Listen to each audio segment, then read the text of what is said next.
Hello everybody, I'm Master Webbit, and today we're not really going to be playing Pyre. This episode is purely about the lore in the Book of Rites. There are a lot of pages to read, and I'm going to start right from the very beginning and go all the way through to the end. This is a separate episode from what will be the finale episode, so if you're interested in reading a book that Supergiant Games spent quite a lot of time making sure that it was really cool and awesome, other than that, yeah, I'm just going to start here. If you don't want to watch this episode, that's great, that's fair. The finale episode is also available as of right now. So, with those of you who are lore people like me, let us start from the very beginning. Forward. A formal welcome undersigned by the 8 scribes. You, dear reader, are an exile of the downside, such as we, the 8 who wrote this book of rights. That you possess it and have capacity to glean its words is testament enough to your potential. Thus we reveal a path from this forsaken place to freedom, a homecoming in glory. The stars themselves shall be your guide. Ere the turning of the year's first solstice, seek the nearest longitude beneath the brightest of 8 as they align as shown. Arrive as a triumvirate, clad in the raiments of the rites, bearing this book. Oblige the voice that tells you more. That was in there since the very beginning. Can't use the bumper to skip that, so to Emperor's Fall. In the words of Gaul Golathanian, the Master General. The first, Exile. You know perhaps the thrice-cursed name of Solium Mur, the Emperor of Sar, the first exile, and my liege. This chapter concerns him and those who found him in the downside. Each of us was sent to take his life. Such was the hatred for him and around his country. Yet we found in Solium Mur a man transformed, in body, mind, and spirit, a man deserving of much more than mercy. In time, he named us all his scribes, and he became the 8th. It is my greatest honor now to share with you his deeds. To know his story is to know the rights. The last emperor.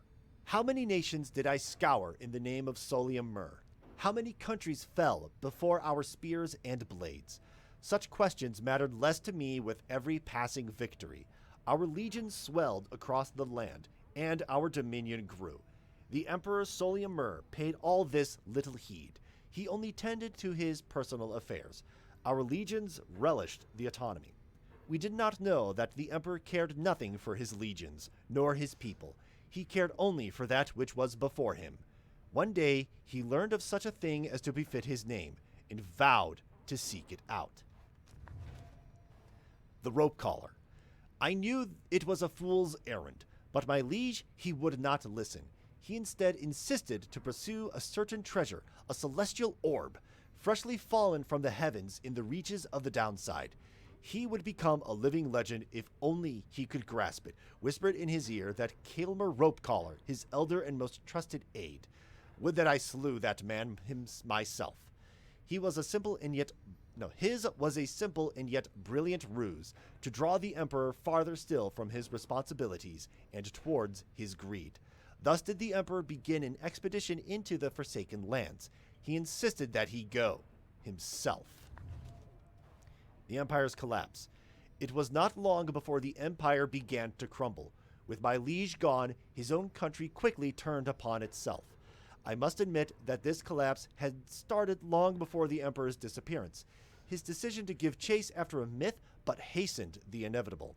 All the while, the rope collar stood by, awaiting such a time as he could rule in my liege's stead. He would be our people's savior. His first charge was to organize a search for the missing Solium Mur. Warriors, pathfinders, and scholars heard the call and prepared to seek him out. Down the river. The Emperor Solium Mur knew naught of this, of course. His expedition yielded not the treasure he desired, but brought him closer to his country than he had ever been before. As he traveled down the river Sclorian in pursuit of greed, he found instead an inkling of shame. He saw the sunken faces of his people, heard their words for him. In time, he could not ignore it, and it proved more than he could bear. The river finally claimed him, his belongings, and his retinue. Once the people heard, I understand they cried with joy. Perhaps he ought have perished, but the mercy shown to him, I think, is what transformed him. The hunt for Myr. My emperor lay there, bleeding and alone, stranded in a bitter land beyond the river. With fleeting consciousness, he understood the folly of his quest and the folly of his rule over his country. Thus did he await the last embrace. It was the imp, Haub, that nursed him back to health, and warned him often of the dangers he would have to face. Many enemies of Myr would come in search for him, some under employment by the rope collar, some longing openly for cold, uncomplicated vengeance. I was one of them. I plunged into the river willingly. We needed to be sure that he was dead. The Demon. Emperor Myr. Scarcely could I recognize him when at last I found him. A half-starved animal, horns sprouted from his head, a bestial mirror of his blackened reputation. And I, a man who conquered countries, feared my emperor then in such a way as I had never known. My charge had been to slay this man, but when I discovered him, he was already fighting for his life. The little imp, Haub, proved of little help against the sisters of the Arch, whose entire lives were culminating in this instant. I was unable to watch. My heart ached with such pity for the man, and for the love I felt for him when I had served him, that I sprang to his defense. By the way, just as an aside, the Sisters of the Arch, Sandra was one of them. We've known this. The mercy shown. The imp Haub and I, we helped to save my emperor, and when the danger did subside, my emperor Solium Myr, he said something to me which shook me to the essence of my being. He said, "You gave your freedom, Master Galathanian, so that I may yet have mine. You too now are an exile of the downside. In all the days which I have left, I never could repay the mercy you have shown me. So if I cannot do so in this life, then I shall do it in the next." We crossed the land together, and together with the imp, we gained the company of those who saw in him what I did. The 8 scribes. We found each of the others in due time, by fate, not by coincidence. The wise Lusclorian stood among the trees, gazing at the stars, expecting us. The wild witch Melith was so enthralled by my liege's utter transformation, she stayed her sorceries. Blessed-born Triesta swooped down upon us, but to warn of imminent attack. The many-maned Jomur thus intervened, and shared with us his humor and his hunt. Even the Underking Oriz himself sought out an audience with us. Thus we became the 8 and journeyed on together. The scribes' deeds. I wish to be remembered not for boastfulness. Thus I refrain from detailing our exploits across the land, save to say that they were numerous. Know that only through our combined strength of arms and wit did we withstand this savage land. Such were the monstrous dangers that it posed. I came to see that all the terrors which I heard at bedside in my youth were based entirely in fact. So great they were, they blotted out the sky. Such was the evil that we vanquished, that the remnants of it yet shine under the stars, and, in the end, it was the stars which guided us toward our truest calling. The Freedom Pact. We rid the land of an impending doom, but faced another of its kind, for we knew that we were trapped. Yet for each danger which we faced, for every failed ambush by Arch, we met with gentle souls and kindred spirits in the downside, who deserved more than to fade from memory within this land. It was then the stars themselves showed us the way, delineating a great voyage across the sea. Near broken we became, but then at last a moonlit vision, that of the rights, the rights. Thus shall they say of us, the 8 scribes gave their freedom so that we may yet have ours. And that's the end of that chapter. Let me just make sure. Yep. So, living in exile. In the words of Jomur Menimane, the Alpha Chief, who would have been a cur. Once I, too, roamed free. I remember well those days in which I was called the Chief. I traveled all the world over on my 4 good paws, and I was well adored. I wanted to grow stronger. Here at last I have. I shall not mince my words. This place shall either harden you or kill you. It shall haunt you with old memories. You share the exile's plight. My charge is to alleviate the sting of it for you a little bit, and to prolong your stay, but only for as long as needed. Your charge is to return. We call this place the downside for a reason, but in time, here you can learn to eat, to seek out shelter and to find a certain beauty in unlikely places. Downside travels. You cannot survive the downside if you cannot get around. Howlers shall descend on you, or tempests shall shear you to pieces. That is just the way of it. Traveling through the environs is no simple feat. Consider yourself blessed if you were born a cur. If not, however, you shall have to find a means to cross these lands without the benefit of 4 strong paws. Luce Glorian believes this untamed land can be traversed through means unnatural. I thought at first that he meant sorcery, but he suggests invention. He speculates that carriages could cross this land by harnessing its fury. A wild thought. In my case, my paws shall suffice. Downside climate. I know of no polite way to describe the climate here. It oppresses every living thing, except perhaps the native flora in a few specific areas. Once more, the recommended course is to keep moving. Moving keeps you warm when it is cold, or when it is very hot, you use what strength you can to move to somewhere you can think and breathe. The weather in the downside seems intrinsic to the different regions, which my good friend Molten Meleeth shall describe. Shelter can be difficult to find, and you cannot stay in it for very long. Perhaps, however, shelter can accompany you rather than constrain you. Downside dining. How to sustain oneself with food and drink in such a place as this. The less said of it, the better. Do not complain, observe, and above all, keep moving. Sources of sustenance avail themselves to those with keener sense. In warmer climates, search the ground at break of day for subterraneans. In colder places, dig for them. Give them purpose. Drinking pools are rare, but moisture in abundance outside of the sandfolds. Some is poisonous. Take only what you need.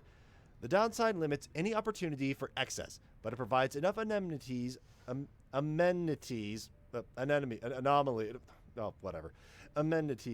meet the needs of life. One who withstands it cannot help but feel a sense of gratitude. Man, words are still hard, and there are so many to go through. Downside diseases. Ailments in the downside often give no warning when they strike. Those who keep moving and make no attempts to settle, they reduce their risks. The afflictions come in multiple varieties. In the bogs of Flagging Hands, a pallor tends to sink into the skin and then into the mind. The nauseating Sea of Solace north of there is difficult for some to tolerate. Very hot or very cold environs bring their own specific side effects. My coat is not as lustrous now. My fangs are long. Like all aspects of the downside, all these ailments share a purpose: to test your body, mind, and spirit. They only appear to harm. Accept them, surpass them, move on. Foraged findings. There is a simple pleasure to be found in foraging about this place. Easy for a cur to say, of course. Though barren looking to the naked eye, the downside has its share of semi-hidden treasures waiting to be found. It was a nose for treasure, after all, which drew us here. Certain types of artifacts found in this place would fetch a reasonable sum in Sol, whether because they shine with inner light or due to other special properties. I have observed that stardust, freshly fallen from the heavens, sometimes glimmers in the afternoons. I have not found a use for it as yet, although because it brings me faith, perhaps I have indeed. Slug markets.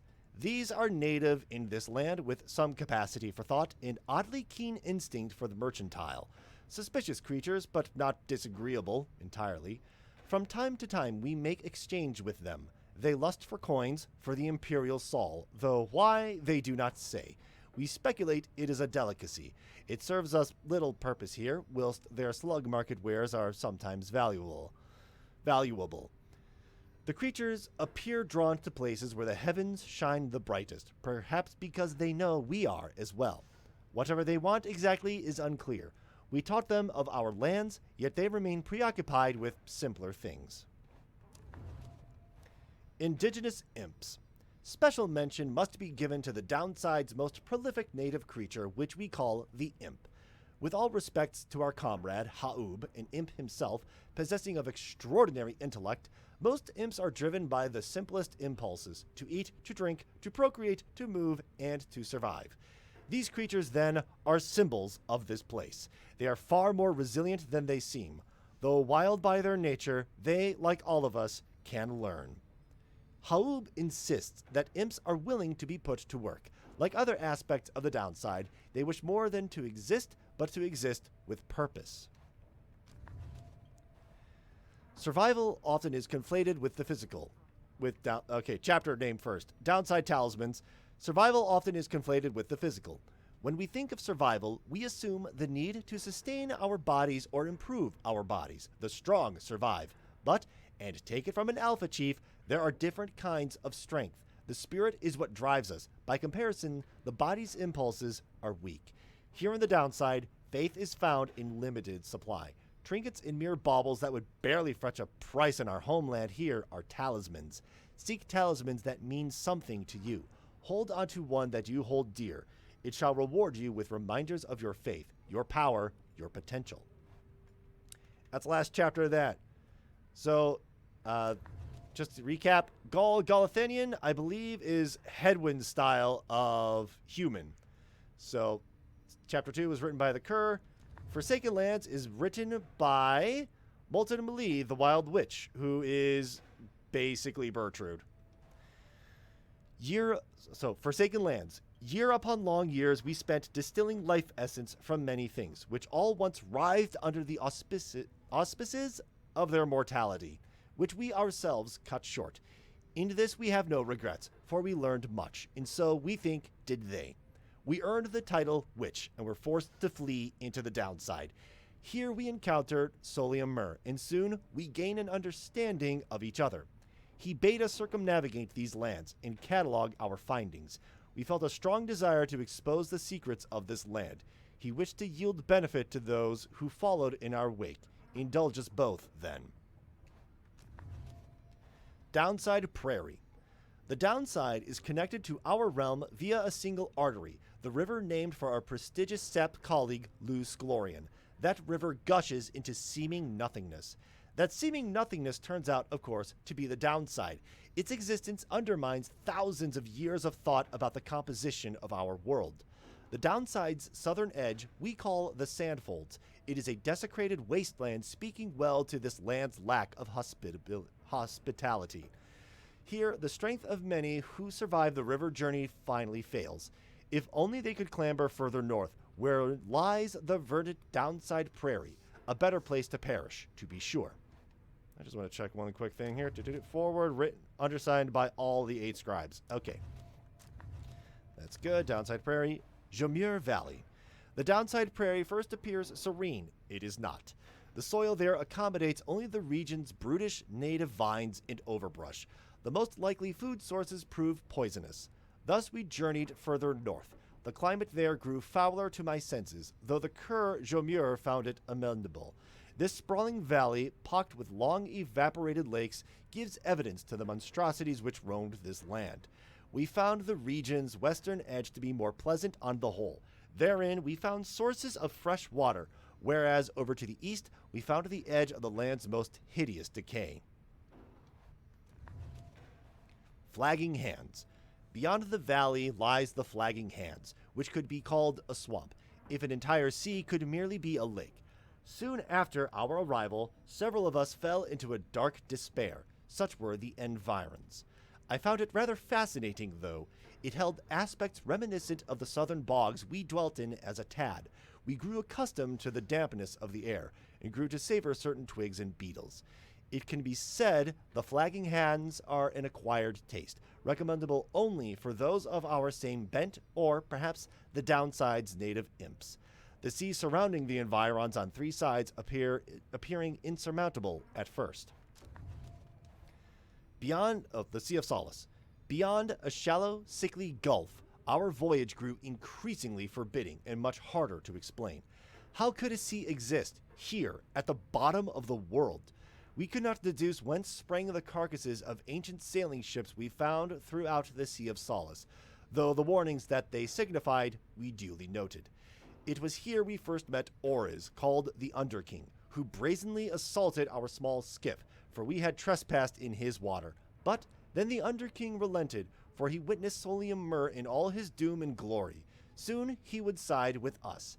Then, with the Underking, we sailed forth into a tempest beyond reason or measure. Deathless Tempest. We waited for the deathless tempest to subside. We waited, but the Underking, he merely laughed and laughed. For the deathless tempest does not subside. What lies beneath that stretch of sea to cause such an upheaval is best left to myth and speculation. We made passage nonetheless, through sorcerous aid and fortune, scarce seeing the surrounding environs. We did detect a landform to the west. Solium Mur detected that there the presence of the treacherous aid who lured him into exile, and then followed him in turn. Mur, in his wisdom, thought it best to be avoided. At last did we arrive on distant lands, though seeing them provided little comfort. Black Basin. The continent we call Black Basin shall one day tear itself apart.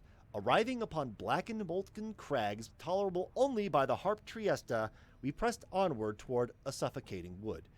This land felt to us somewhat primordial. Deep in its roots and noxious crevices lay innumerable clues as to its ancient history. But we had little time to excavate, for our supplies by then were thin. Further, we were lost. Our best attempt at circumnavigation all had failed. It was Luz Glorian who reached out at last unto the stars, and they revealed the way. Then we at last could see the sacred Mount Elodial, there in the distance.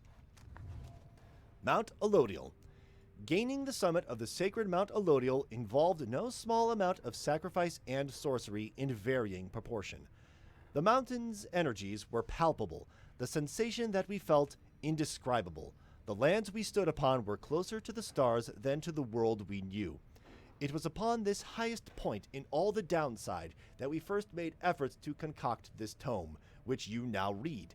It was there that we were stricken with a vision of the cycle of the rites, and felt together for the first a sense of freedom unlike anything we experienced before. But that is a subject which our comrades shall illuminate in greater detail. That's the end of that chapter 3. Chapter 4. This is Luz Glorian. Celestial Landmarks. In the words of Luz Glorian Hundred Minds, the scholar, also a sap, much like Volfred. Do you feel a kinship with the stars? You owe yourself everything to them. Perhaps one day, even your freedom. I chased the stars across the river of my genealogy until they led me here. I demanded they explain to me that paradox of knowledge, for how is it that something can be shared but still contained within ourselves in its entirety? The stars did not respond, but sent me on a quest. I sought the 9 landmarks which they revealed to me, so that someday I would reveal their mysteries to you. These landmarks, emissaries of the stars, are 9 lenses through which we see the land and see ourselves in a new light. The Ridge of Gaul. The serpentitant Gandroth turned to brittle stone not long after his death, of that you may be certain. What remains is a flat, elevated basin that stands us closer to the heavens. Upon the fallen Gandroth's hide, the stars themselves alight, and you shall know you stand on sacred ground. We set the metal sigils, lit the candle flames, and we emblazon on the rock-like forms the sigils of our passage to and from this land. And then, the stars themselves, they did reply to us. They sang, shining bright, their voices loud and clear. We understood their cadence, and we knew how often to return. The Spring of Jomur. I ofttimes think the carapace of the hive titan Biolanthius shall be an everlasting blemish on an almost splendid bit of land. But Jomur, in his brashness, felled the monster with a certain flair. Then the moon shone through the ridges of the massive carapace, and shined upon the pooling ichor, turning it into the freshest nectar ever to be tasted. The springs shall flow eternally, and those who walk within it shall experience the resplendent glory of the land. The stars began to fall there in the spring with regularity, and we now know how soon again that they shall do so, and we wish for you to see it for yourself. The Cairn of Ha'ub. How ironic that the shattered remnants of the bone titan Shaq's 6 shoulders, which once stood vigilant over the archway into flagging hands, remain now as forbidding as when that horrid monster wow, these words. remain now as forbidding as when that horrid monster still possessed unnatural life. After little Ha'ub dispatched the Bone Titan in a feat of ingenuity, Shax's pieces fell upon the valley floor, forming a set of standing stones, which Ha'ub marked. Further, traces of the Titan's glacial blood coagulated into perfect frozen drops, which still shimmer in the darkness. Six Shoulders seems to start reanimating when the stars above him dance a certain way. Paint the sigil then in the shining light. The Pit of Believe. If there is one celestial landmark in which I would never again wish to tread, unless, of course, the stars beseeched me to, it has to be the pit. 'Twas darkened there beyond all reckoning. If not for Believe's sorceress lantern, all of us, we would all... Well, wow, words. We all would have been lost. What lies within the pit is not to be invoked, although I have no doubt our goodly Underking shall be unable to prevent himself from boasting of how Believe sealed it there for an entire age. The thing yet lies there, on the edge of death. Through its connection to the stars, it gives the pit significance. Walk there with courage and a steady mind. Nice. The Hulk of Auras. The Dazraban was first of many river ships to vanish in the downside. Although presumptions of its loss were not inaccurate, the doomed ship and her valiant crew had charted half the Sea of Solace ere the end of their brave voyage. The Sea Titan, Unfathomed Plurns, was not fond of vessels sullying her sea, and split the doomed ship with a single swipe. The ship's own shattered prow would later end the Sea Titan's cruel reign, as the boastful Underking loves to recount. The stars themselves must have been moved by this. That point within the sea, now sacred, has the stars dancing in homage every now and again. The Isle of Kaelmer. The traitor Kaelmer Ropecaller. Whereas he brought about our empire's fall, whereas he nearly claimed the life of our dear Solium, we forgive him. We have forgiven him. We give a certain thanks to him, for he has played a vital part in the stars' plan. If not for him, then we, the Eight, would never have aligned. We never found the rope collar. He fled into the sea towards an isle, which we knew well to avoid. 'Twas there we think that Kaelmer's tattered mantle finally did him in, among the wild imps. Should the stars ever converge above that isle, it shall be to signify that their long dance across the skies is drawing to a close. The Nest of Trieste. The ashen effigy of the nightmare titan, Zilvius Horse-Headed, looms as dark as ever on the precipices of Black Basin, where her chaotic influence sundered the land itself, until it wept with fire. The very instant that our graceful friend Trieste Tithus finally laid to rest the greater titan with the power of the holy scepter of the empire, the stars shone down upon us all with blinding light. Trieste thought that she could bear her children in the warmth there, but alas, now the stars revisit that locale with regularity. The fissures in the rock do pose more danger than one ought invite, but a summons to the nest is to be honored. The Glade of Lu. Never have I witnessed an affront to nature, mine and everyone's, quite like the poisoned woods of limbless Arazek, the root titan, in his suffocating influence. Okay, in my defense, Arazek, this is not a word. I shall leave it to the boastful Underking to tell you more of Arazek's vanquishing, which I may tell you something of the glade that he protected, which became my own, for my own genealogy now occupies the soil there, and strives forevermore to prevent Arazek from taking root again. The brambles of the glade are consistently encroaching on themselves, then falling once again to dust. This miraculous cycle, reflected in the starlight piercing through the canopy, needs to be witnessed whenever the stars invite an audience. The Fall of Solium. From the top of Mount Elodial, the downside may be seen in its entirety, or at least felt, since so much of the land is shrouded. But that is hardly all. Through a wondrous miracle, there lies upon this highest mountain an inverted fall, whose waters crash not toward the sea, but rush towards the heavens. We speculate these are the very waters which delivered us, but now bend backward, seeking their return, as do we all. In this phenomenon can freedom be achieved, but only for the chosen, when the time is right. This is a path to freedom we cannot traverse, but shall leave open for you, so that you may strive for it. The Book of Rites. Much can be said about the Sisters of the Arch, whom we banished to the great beyond for deeds irredeemable. Suffice it that the details of their banishment are written in this book. The sisters and the book became inseparable, not unlike the stars, their light and their infinite darkness that engulfs them. The stars communicate to us, and you in turn. The words within this book are but an edifice, a simple surface. Look past the text to the hidden meaning, to the hidden power. The stars above, as they are not mere lights, these are not mere words. If you chance upon the Sisters of the Arch within their prison here, give them our thanks. And that's the end of that chapter. We're about halfway through the book. Greater Titans, in the words of Under King Horus, the Sea Sojourner, basically our own Sir Gilman. The stars shine strange beneath the sea. This one dared rise from the waters so that he could see them plain, the burning essences of those who came before. Our lives are but a quest to join the stars. This one longed to be the brightest, but in the downside, this one met those whose own stars shall doubtless burn at least as hot. Together, we achieved great deeds. You may have seen some evidence of it, the remains of the greater Titans, which one darkened this dark land, but in our kinship was the strength to conquer them. It is this one's humble charge to chronicle these deeds, and may the Titan stars never stain the sky during your time. Yeah, about that. Endriga, the Widow.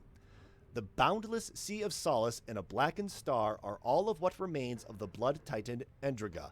After this one's exile, he was joined by many of his bravest worm knights, who awakened the blood titan inadvertently whilst searching the downside's murky depths. Endriga was most displeased to see her hibernation end, and vowed to 4 ages of torment on us and on our sea dominion. Our assault was grander than can be described, and lasted days and days and days. The noblest of worm knights fell upon her massive form as waves which dashed themselves against the rocks. Our resolve eventually exceeded hers, and she collapsed into the seas and disappeared. This one alone remained to tell of it. Sungrease. Know you the sacred Mount Elodial, the highest peak within the lowest land? Then know that it is no mere mountain, but the fractured bonework of the world titan himself, the archbeast Sungrease. This one's bog-dwelling companion Malieve is too mild in her account of our ascent. 'Twas not a pleasant mountain hike, but a pitched battle, spanning 17 full moons. Finally, the 8 of us, we climbed atop the brow of old Sungrease. We merged our strength and struck the mortal blow, such that the archbeast shattered finally to pieces. 'Tis no mere myth that from the archbeast's eye the shimmer pool emerged, the sole means of freedom from this land. Biolanthius. How very crafty of our muzzled friend Jomur, that one quite so diminutive as he did manage to prevail against the hive titan called Biolanthius. Despoiler of the valley, Biolanthius did fall at last into a deadly trap, which doubtless he deserved. Crushed under the weight of 16,000 tons of beetle dung he was, though how our Jomur gathered all this stuff only to send it crashing down, he has refused to say. From the hive titan flowed a fresh, rejuvenating spring, which gladdens up that valley's desolation quite a bit. As for Jomur, why, he and his legendary Jawblade set a most impressive mark of valor, to which this one aspires.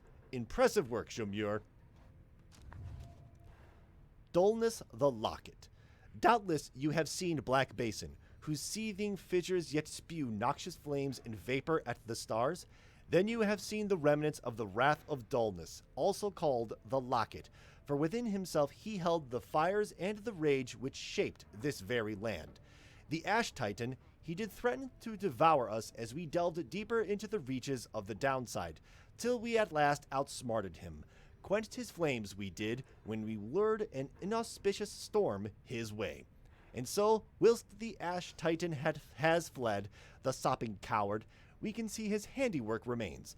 The blackened crags forever shall bespeak the danger which he posed.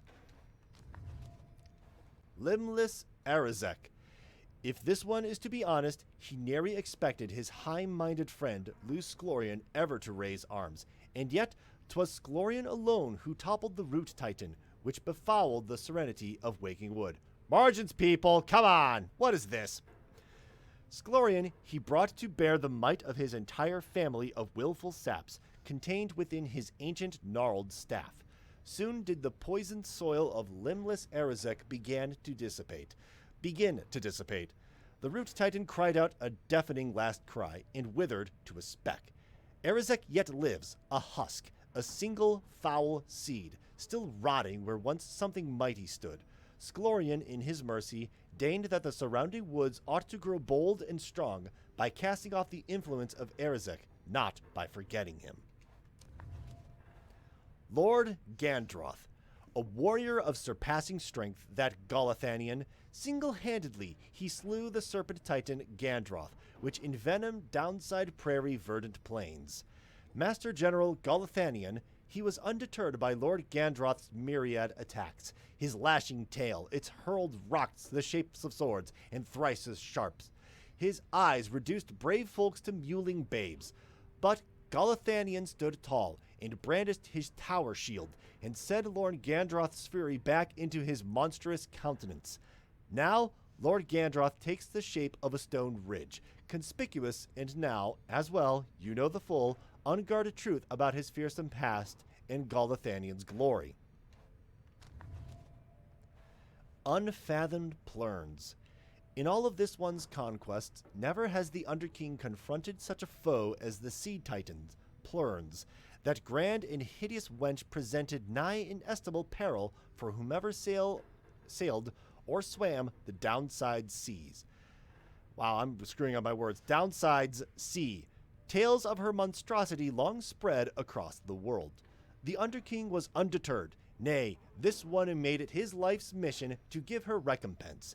Emboldened, having felled her cousin, Endriga, he drew her out of hiding, and then sailed the remains of Dazraban, the doomed ship, with its sharpened prow, straight through her heart. Huzzah!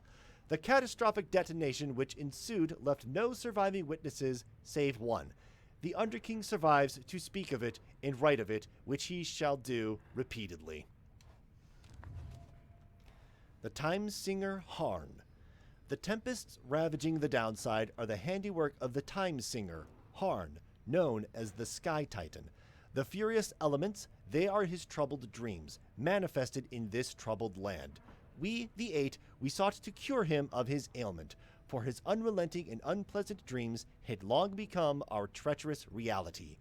One night, we drew him towards the Rite of Flame, a stratagem of Solium Mur's design.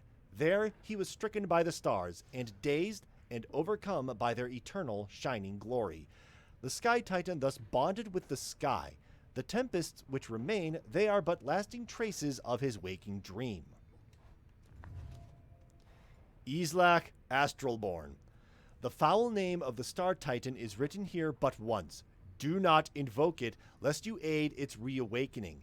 It sups upon despair and fear and doubt, and lands such as our own. 'Twas our mighty Mistress Maleeth which tracked the astral-born monstrosity within this loathsome pit, where it lay nursing wounds sustained from traveling across the stars in search of simple prey. The wicked astral-born could drive a lesser creature to the brink of sanity with a mere passing glance, but not Maleeth.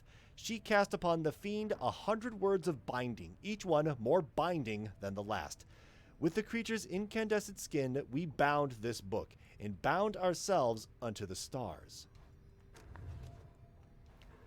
Zilvius Horseheaded.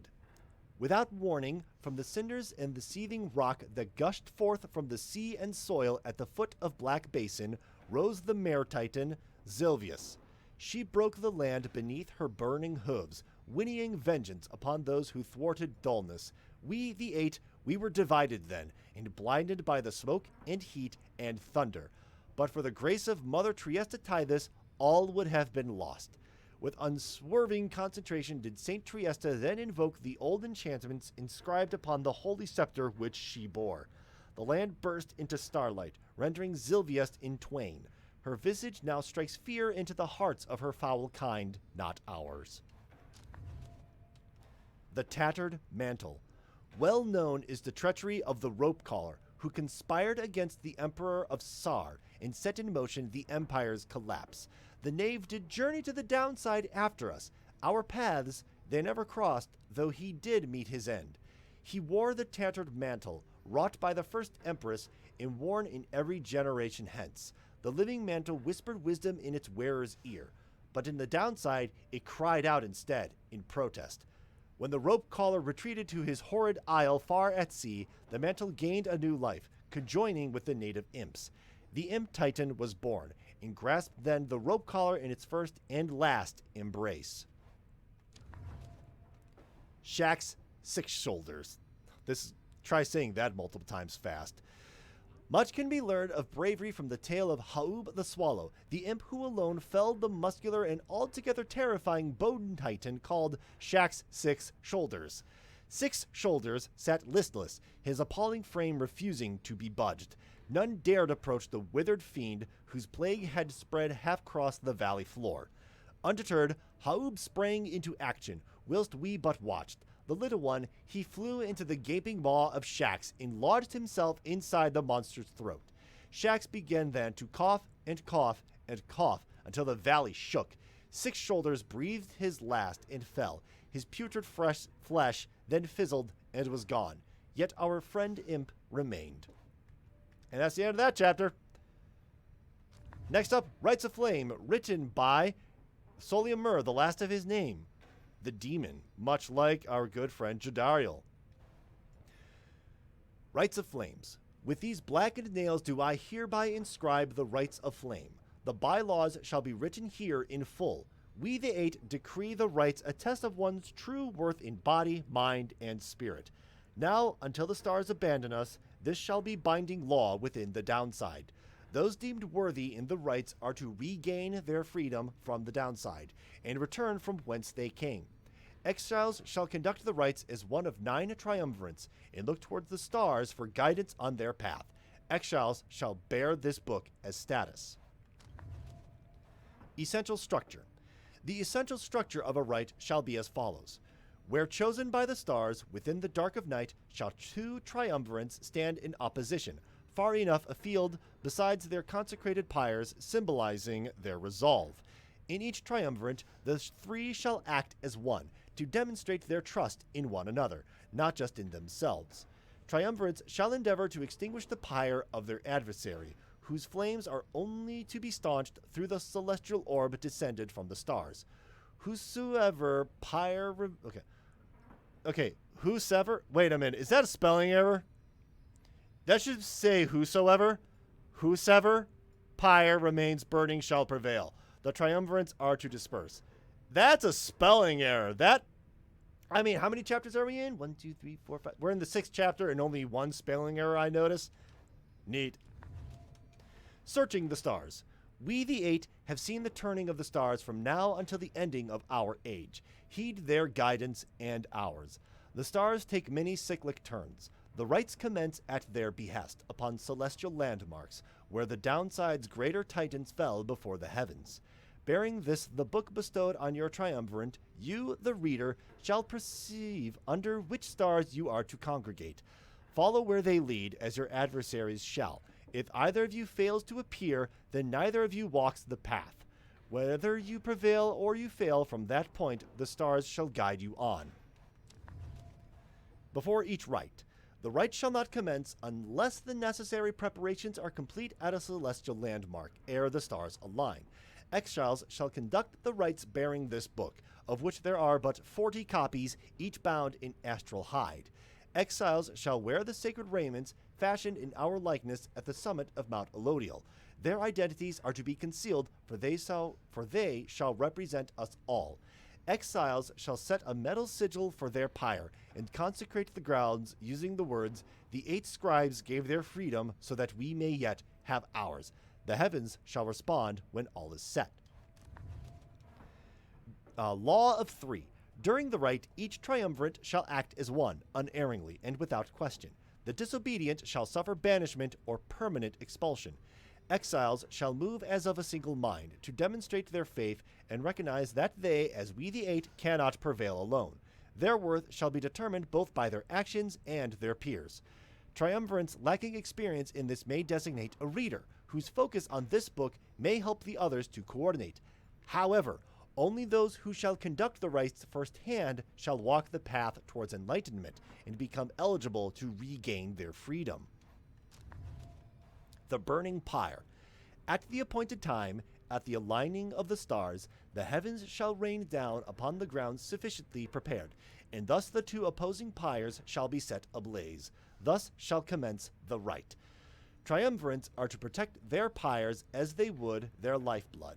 Lifeblood itself is never to be shed before, during, or after any rite, lest the disobeyers suffer permanent expulsion. Exile is injury enough. The rite is an act of mercy. Fear not the purifying flame. Plunge into it headlong and without fear, for you shall be protected by the stars themselves. Seek freedom in the flame. The Aura. Exiles bearing the raiments and this book reveal their hidden inner aura in the color of their flame. The aura is the exile's solitary weapon in the rites. Should one's adversary cross one's aura, the adversary shall be banished. Banishment is fleeting nonetheless. Seek the pyre's light and thus make your return. The exile's presence shapes the aura. Exiles gain greater auras whilst standing side by side with their triumvirates, for we gain strength together. Exiles may cast their auras through sheer force of focus on this book. The Celestial Orb. As the two flames are lit, so shall the celestial orb fall from the heavens. But one such orb shall be availed by the stars, requiring triumvirates to vie for it. Its cosmic connection to the flames, the raiments, and this book bestows the necessary qualities for its bearer to prevail. Effortlessly sails the orb between the three and a triumvirate. It seeks the grasp of whosoever acts among the three. Once grasped, the orb shall draw within it all the bearer's aura, fueled by the triumvirate's own flame. It is to be cast into the flame. The Path. In each rite, we gain enlightenment, whether we prevail or we fail. Indeed, through failure do we tend to learn the most valued lessons, provided we survive. None among us have prevailed without end.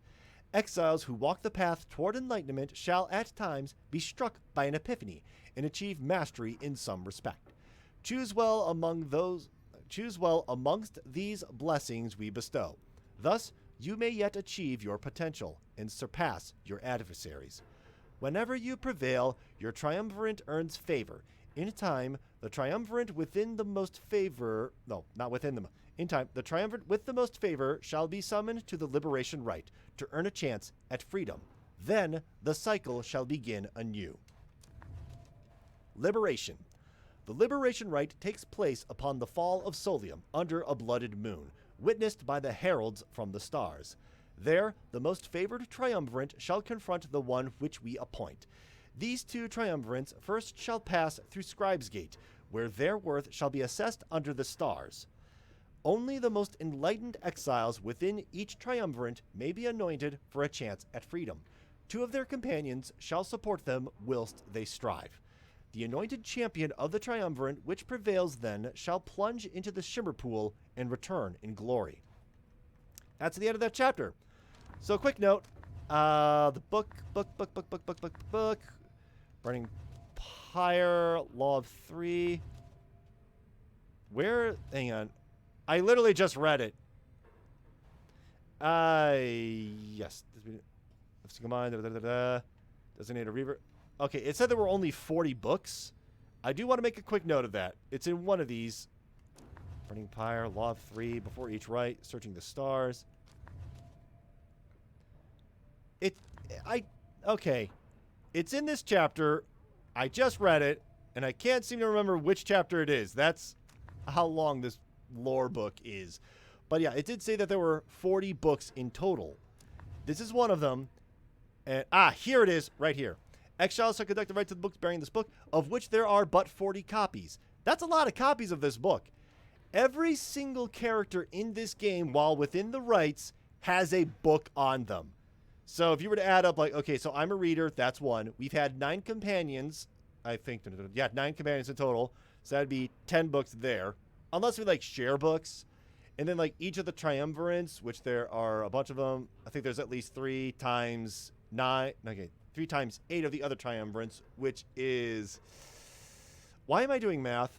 I hate math. But it's 24, plus the 10 that we have on hand. That's 34. Then we have 35, 36, 37 for, like, the true Nightwings. There's enough copies to go around for everybody. Which I do think is pretty cool that all the characters in the game, they're all holding a book while doing stuff. It's very nice. All right. So the Rites of Flame is complete. Next chapter, the 9 Triumvirates, in the words of Haub the Swallow, the Accursed.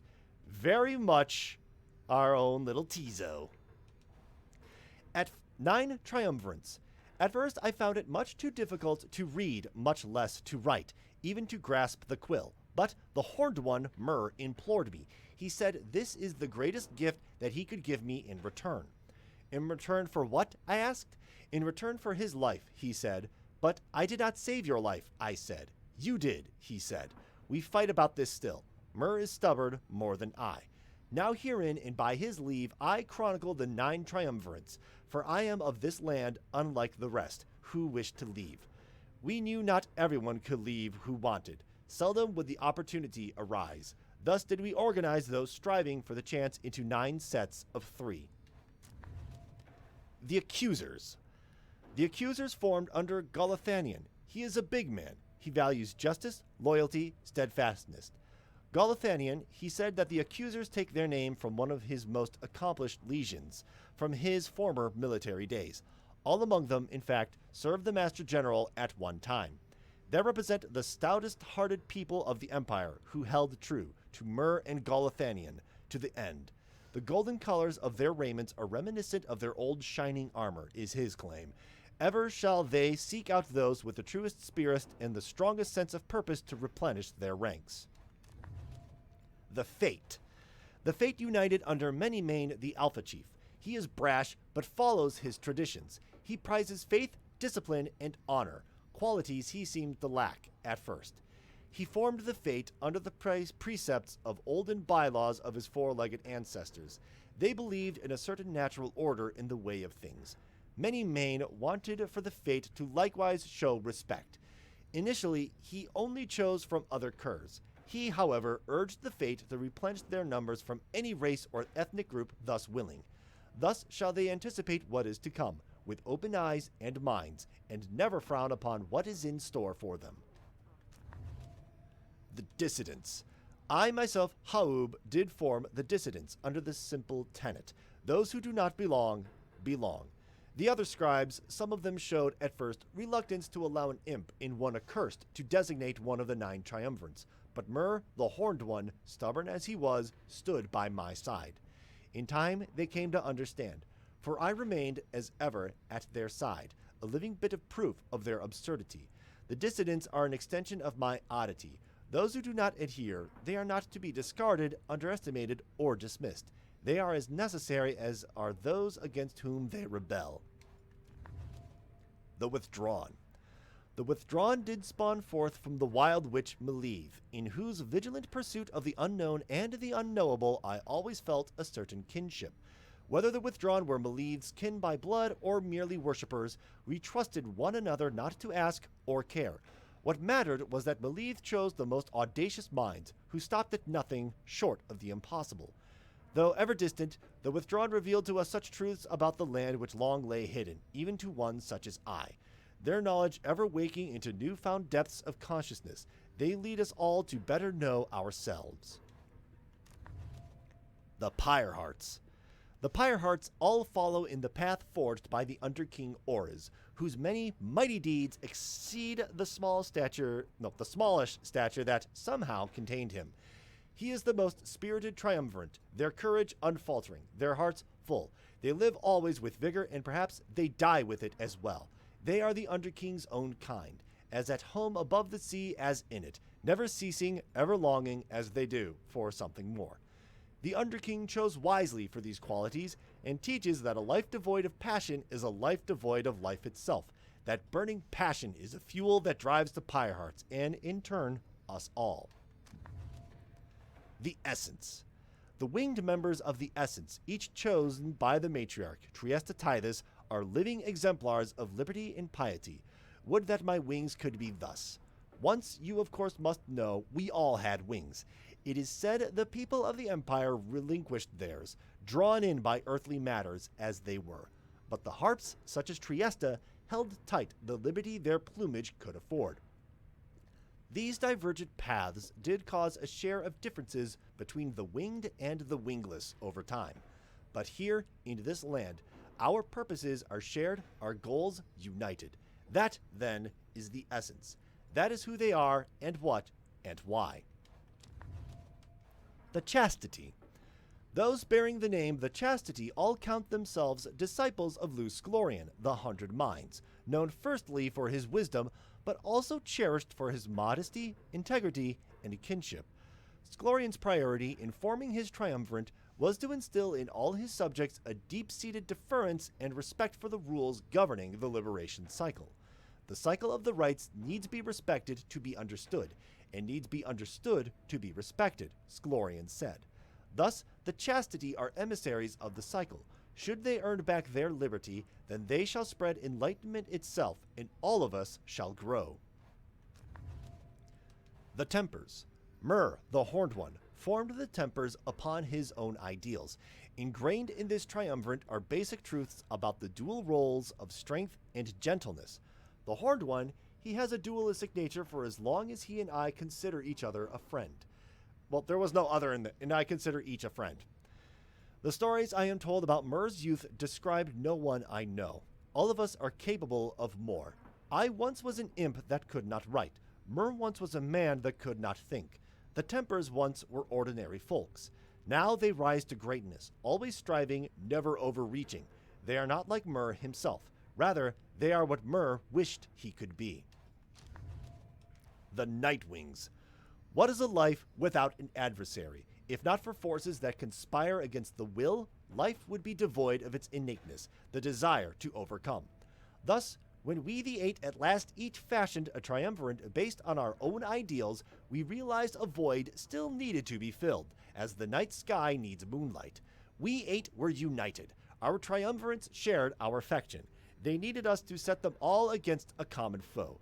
Thus did we form the Nightwings, a triumvirate envisioned to exceed them all, both through means mortal and divine, and given undue favor in each turning of the cycle. They are the adversary we all face. The Beyonders. To call the Beyonders a triumvirate is to stain the others' efforts, yet I am beholden to describe them here. A pack of bandits loosely organized under the Sisters of the Arch, they traveled all this way into my land to take the Horned One's life, to kill my friend, Myr. We thwarted them. We had them at our mercy. Mercy had become imperative to Myr. We spared their lives, but banished them to darkness far beyond these lands. Now and forever, the Beyonders cling to a beholden duty to confront the true triumvirates, whenever they so choose, so that whenever the true triumvirates clash, it shall be to their fullest extent. That's the end of the chapter. One more to go on Commonwealth. In the words of Trieste Tivus, the Blessed Born, who is very much a winged harp like our Pamatha.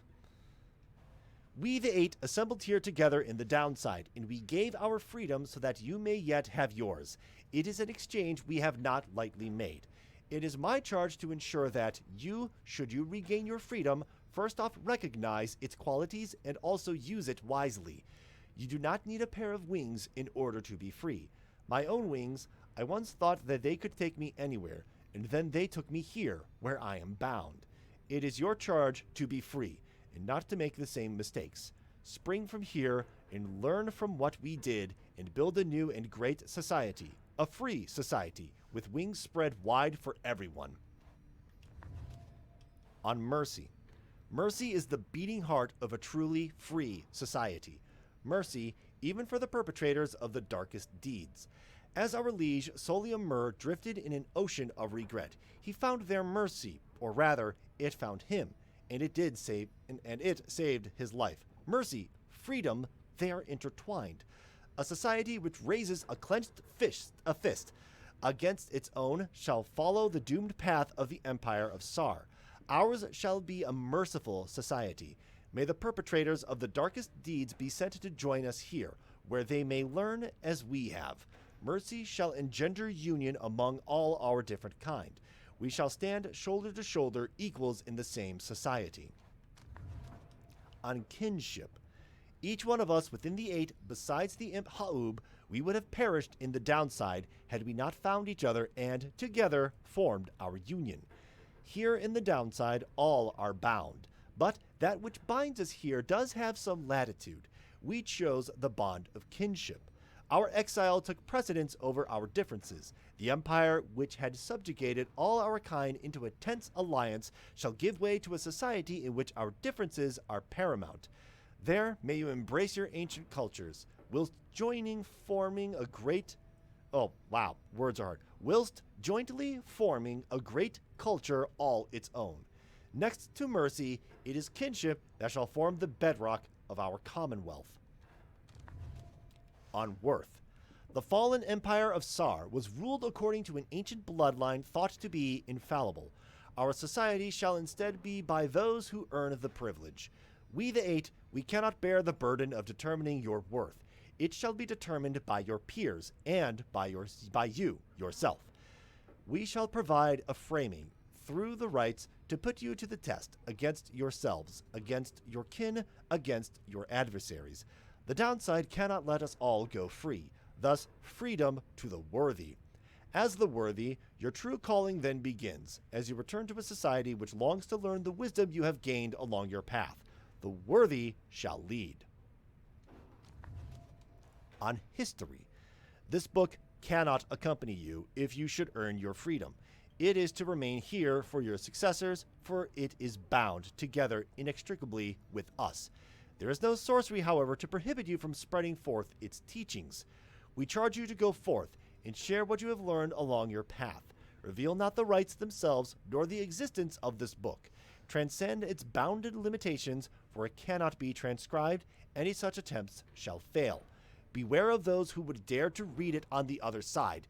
Under their guise of seeking wisdom may yet lurk a much darker desire to undo that which we strive to do. On legacy. Reader, though you shall always bear a burden, it is much lighter than the burden of a lonesome exile. Go forth and become free. Then join with others such as you and lead with mercy, continuing to demonstrate your worth in knowing that the empire's fall formed the foundation of our Commonwealth. You shall cease to be a reader and become a voice both to the free and to your successors here, who shall take up this book when you no longer need it. The cycle of the rites shall see to it that you and others like you shall be liberated ere the coming of another age. May the stars shine ever brightly on us all. And that is the end of the book. There is an afterword here. A list of terms you may wish to know. As an exile of the downside, as reader of this book, and as a conductor of the rites, you are engaged now in a cycle which has lasted since the dawn of this age. Here within this part of the book is offered a summary of all key figures, locales, terms, and astral phenomena you shall encounter, either firsthand or in passing on your path. To know the history of the downside and the rites is to prepare yourself to walk the path towards enlightenment and then to liberty itself. Should you be free again, remember, reveal not the rites themselves, nor the existence of this book. From here on out, it's an appendix that, adversary, the opposing band of exiles you stand against during the rites, aura, banishment, the book, this very tome of any of the precious copies which we crafted together. Problem with this section is that by hitting Y, I can see what's on the odd number page 163. As far as I know, there's no way to actually clearly read that way whatever is on I can't read this side by holding down Y. There's no scroll button, there's no page turning. For some reason they programmed it so that way it's only the left hand side. And really, all of these words we pretty much already know. The Shiver Pool is a mystic means to return to freedom only the worthy can enter. We know what a talisman is. Sigil. Turn to previous page. The 8 scribes. Golgothanian, known as the Master General, and the Nomad Scribe. He wields a legendary Towed Shield Oathtaker. Haub the Swallow, known as the Accursed, and the Imp Scribe. He possesses the legendary Wings of Misfortune. We kind of know what these are. In fact, legendary staff, the Genealogy of Sclorian, that's actually all the talismans we've gotten and sold. The Triumverates, we have Denizens of Sar, this is all stuff that we literally just read for the most part. Although I will say, the Greater Titans, it's hilarious that Easlok, the Astralborn here, Easlok has a couple stars in the name. Everything else they're totally fine of saying. The Olden Stars. And that is going to be the end of the lore video. So, I sincerely hope you enjoyed me narrating all of that because my voice is incredibly tired. So, after this, if you've watched the finale, great. If you haven't watched the finale, go watch that. But, yeah, that's going to be it for me. So, take care.